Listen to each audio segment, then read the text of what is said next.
our next step is that little piece of information on the bottom is something you've already been memorizing. Mm-hmm. That's your C harmonica. Now that you've written it out a gazillion times in your music theory, I think you got it.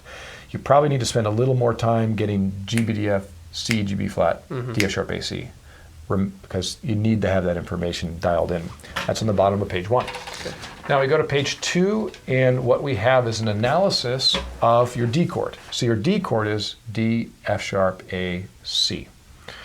There are the notes D, F sharp, A, C. Example 1 on page number 2 shows all those notes in a stack.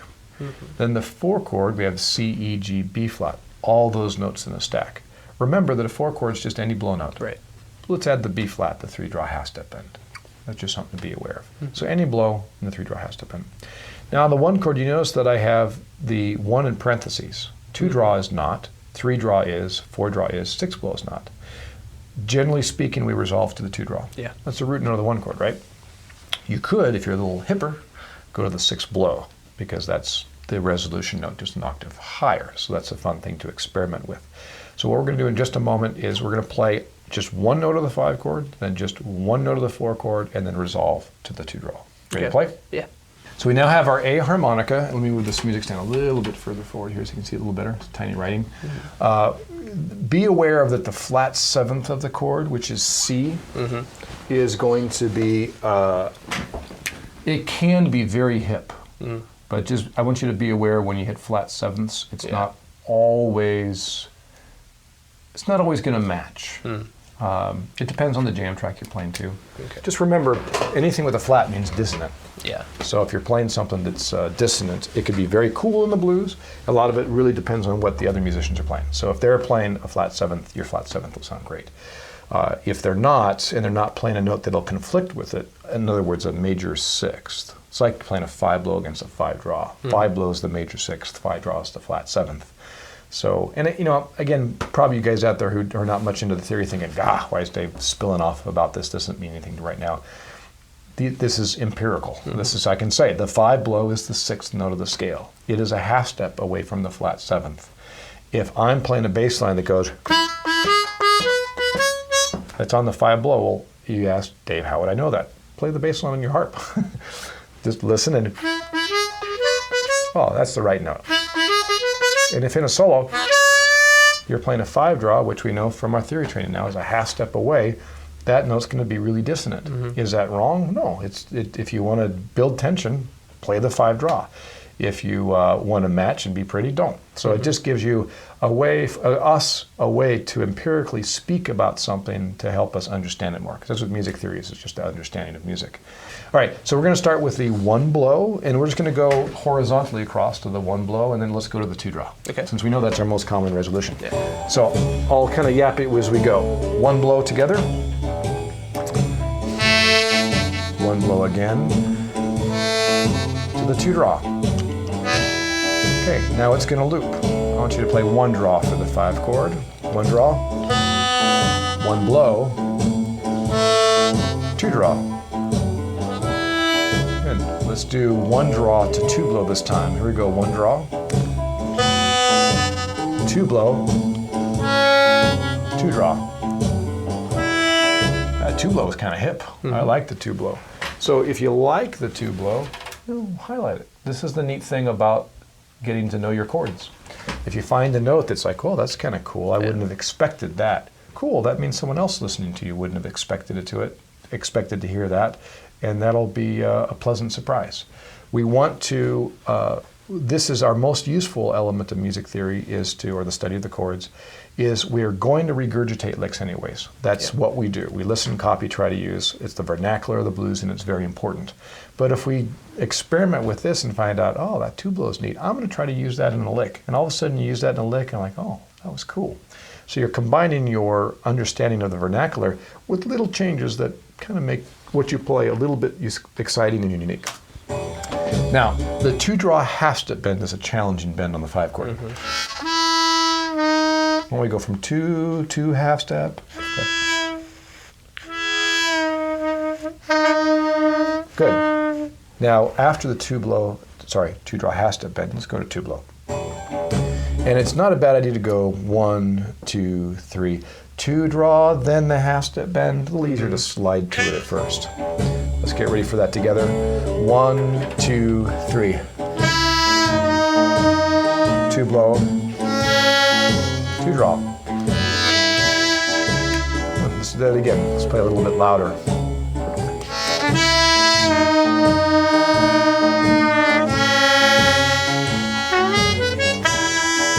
There you go.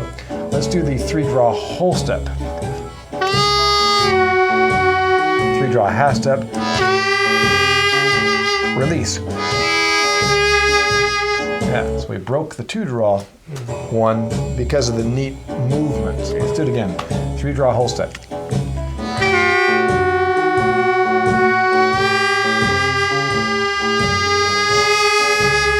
That's pretty hip. Let's do a shake on that last note. Whole step.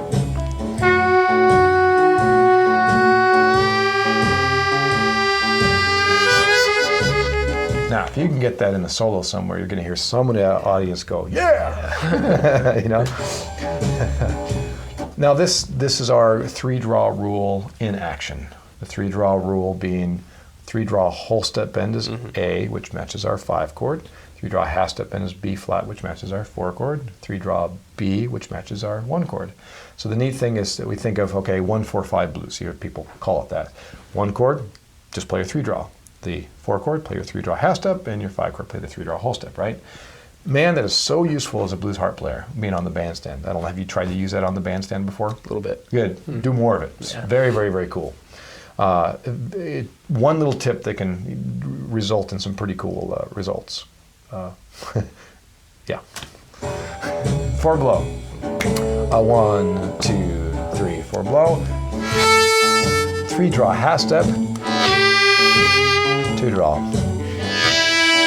Cool. Let's do 4 blow octave. Now that octaves are available, we might as well explore them. Stay there. To the 2 draw. That's a neat example of that chord tone of the 5 chord is still a chord tone of the 4 chord, which is a neat thing to do. A little boring if you do it all the time, but just every now and again to just hold that note through. It's kind of a neat thing. They're changing around you. Let's just hold that 4 blow octave.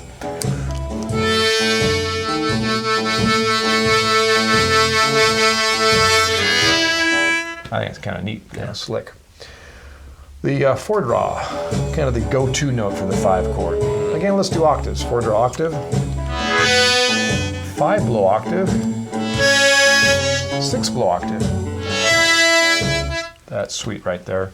We've used that before. Yep. And I think it is worth writing down that the 4 blow octave is pretty hip to a 5 blow and then to a 6 blow. The 6 draw is a note that a lot of people don't think about. And man, it's a great way to give a climax to that 5-for-1 6 draw. Blow.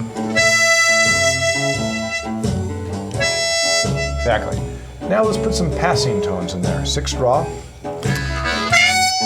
bend, then blow. Oh, the tricky 6 draw bend comes from. Ah, there we go. Pucker it, but 6 draw, bend. Now, yeah, there you go. You tongue block bended. That was good. Yeah, you get it. Give you a good opportunity to practice it. Yeah. So our next step is to try to put a couple notes between them. So I'm going to choose, we're going to trade back and forth, and I'll play one of the notes of the 5 chord, one of the notes of the 4 chord, and one of the notes of the 1 chord, but I'm now going to use them as my target notes. I'm going to play a couple notes in transition. So I might start with like a 1 draw.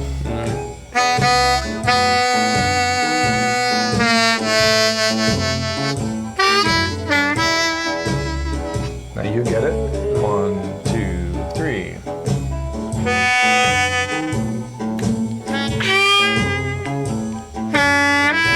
Very good. And this is all about exploring, finding cool stuff.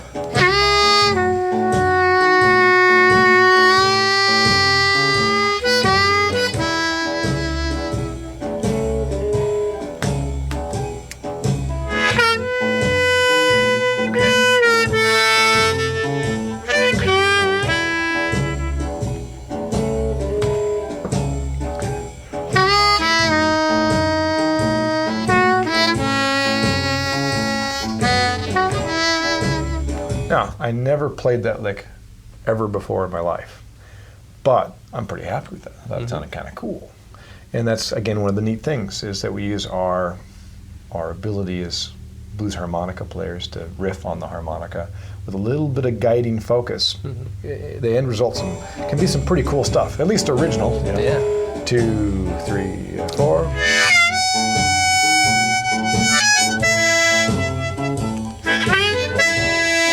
Nice. Yeah, that 6 draw is nice. I'm going to go for the 4-blow octave.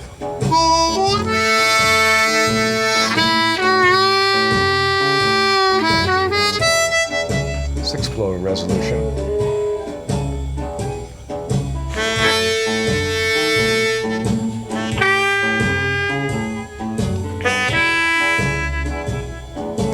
Now the next step is to try to add some more notes. So maybe you're just focusing on changing a note per beats. It doesn't have, it's somewhat arbitrary what we do. But let's see if we can get some more notes in there. The important thing is that you keep a remnant of what is the note that I'm going to start with, so you need to think about it ahead of time, of course. Then as you're blah, blah, blah, blah, you're keeping track of where this lick is going and then dynamically choosing if it goes da, da, da, da, and you're on the 3rd hole heading down the harmonica, well, then you go for the 2 draw, because the 2 draw is the same pitch as 3 blow, which is a note of the 4 chord. Again, remember the 4 chord is just any blow note. So the best thing you could do is just start on a 5 chord note. 5 chord, improvise, improvise, improvise, blow, improvise, improvise, 2 draw. So if we think about, so you pick a note for me. What's my 5 chord note? 4 draw. 4 draw. So I'm going to hit my 4 draw and see where it takes me. All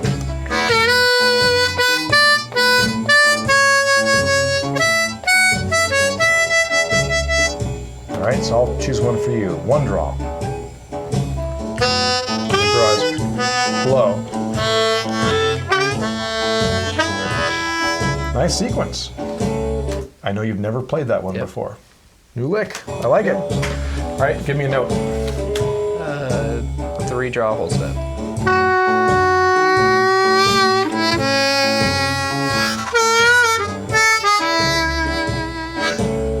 Four blow octave.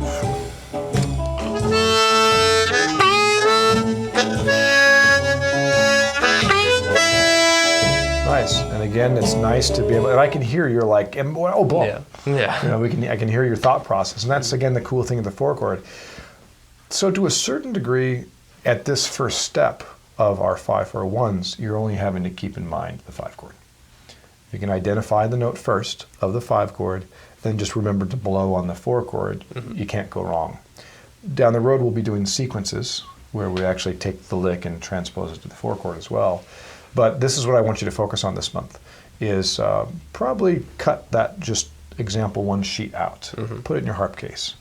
And every time you go to play, you're jamming with the guys, and on the harp case, you got that little sheet right there, 2 draw half step bend. Try to make that 2 draw half step bend, then you think blow, and then resolve to the 2 draw. In another song, later's going by, your eyes wander, I'm going to hit 6 draw. And the best thing you can do right now is just be more aware of your options for your 5 chord, and we call those guide tones or target notes. I'm going to start there. I have no idea where I'm going to go at that point, but that's great. It works well because you've paid the price in all the study songs that you've studied to be able to solo well enough that you don't have to worry about, is something going to come out that I'll be happy with? Hopefully it will. You know, levels of happiness, I guess. Any questions on this before we move on to our accompaniment? Nope. Okay.